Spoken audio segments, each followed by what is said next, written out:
আমি ডক্টর দিবাকর ঝা,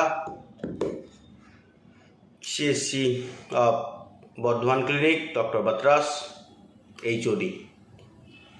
আজকে আপনি আলোচনা করতে চাই হোয়াট ইজ হোমিওপ্যাথি। হোমিওপ্যাথিটা কি, যেটা সবারই মাথায় ঢুকে না, যে হোমিওপ্যাথি খেলাম কিচ্ছু হয় না, একটা ডাক্তারবাবুর কাছে খেয়েছি কোনো কাজ নাই, কোনো কাজ হলো না, তার না হোমিওপ্যাথি খেয়ে আর কিছু হবে না। আরে ভাই, আপনি তো অ্যালোপ্যাথি ডাক্তার দেখিয়েছেন, একবার খেয়েছেন কোনো একটা ডাক্তারবাবু কাছে, তাহলে কেন কলকাতা, ব্যাঙ্গালোর, দুবাই ঘুরে বেড়াচ্ছেন? ব্যাপারটাকে বোঝার চেষ্টা করুন আগে, যে ভুলটা আমরা সবাই করি, যে একবার হোমিওপ্যাথি খেয়েছি মানে আর জীবনে হোমিওপ্যাথির কাজ হবে না। আরে ভাই, তুমিও তো একটা অ্যালোপ্যাথি ডাক্তার দেখিয়েছো, ওর কাছে হলো অন্য অ্যালোপ্যাথি ডাক্তার যাচ্ছ তো হয়। এই কোশ্চেনের উত্তর কারো কাছে নেই, তখন কিন্তু সব কানা হোমিওপ্যাথিতে কাজ হয় না, বেড়ে যায়, মরে যায়।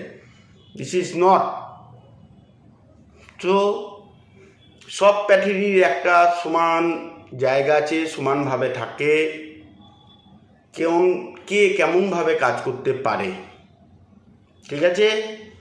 সো কোনো প্যাথি খারাপ নয়, ল্যাক অফ নলেজের জন্য ঝামেলা হতে পারে, ল্যাক অফ নলেজ।